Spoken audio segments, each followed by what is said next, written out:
Il videogiornale ancora in spiaggia a San Leone, innanzi al mare delle polemiche infinite. Gli interventi al microfono tra i bagnanti. Gloria Scafè. Continuano le polemiche e i disagi nel mare di San Leone, a causa di una nuova chiazza schiumosa comparsa pochi giorni fa nell'area antistante la pubblica sicurezza e di nuovo agitazione tra i bagnanti. Una questione che non lascia tranquilli i residenti e chi vuole godersi con serenità la bellezza del proprio mare.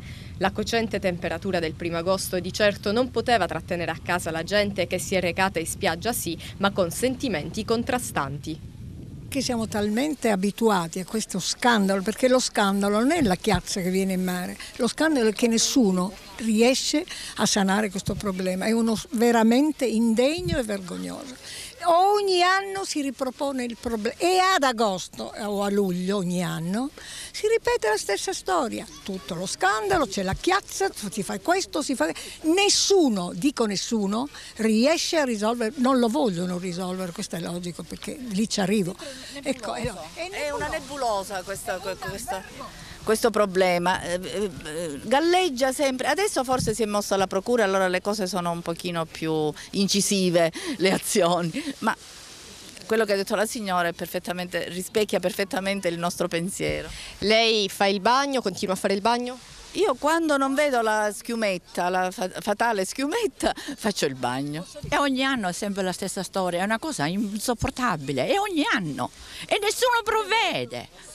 Signora, lei ha fatto il bagno, continua a fare il bagno? Ancora no, oggi non l'ho fatto perché ieri faceva pietà, oggi spero di farlo. Noi il bagno comunque l'abbiamo fatto ugualmente. Se è inquinato, è sempre stato inquinato. Siccome noi veniamo sempre, continuiamo a farci il bagno, si vede che siamo immunizzati. Una nuova chiazza di schiuma in mare, lei oggi è qui in spiaggia, si sente tranquilla o meno? Io non mi sento tranquilla, è una vergogna, ogni anno sempre i soliti problemi. Paghiamo la Tares che sta arrivando, paghiamo l'IMU e noi ci dobbiamo spostare per andare altrove. Il sindaco non si interessa mai di provvedimenti che dovrebbe fare ogni anno. Sembra un cimitero, sembra.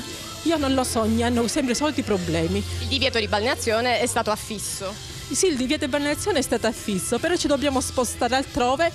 Avendo la casa a 2 passi, io mi devo spostare altrove. La bambina oggi non l'ho portata, è rimasta a casa con la piscina lì a casa. Il sindaco dovrebbe provvedere, se no non paghiamo più né l'IMU e nemmeno la Tares. Quando il mare è pulito lo faccio il bagno, ma quando vedo che c'è schiuma e sporcano.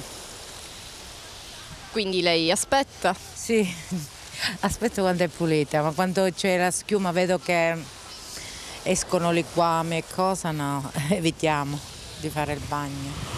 Io l'acqua me la bevo, non è inquinata.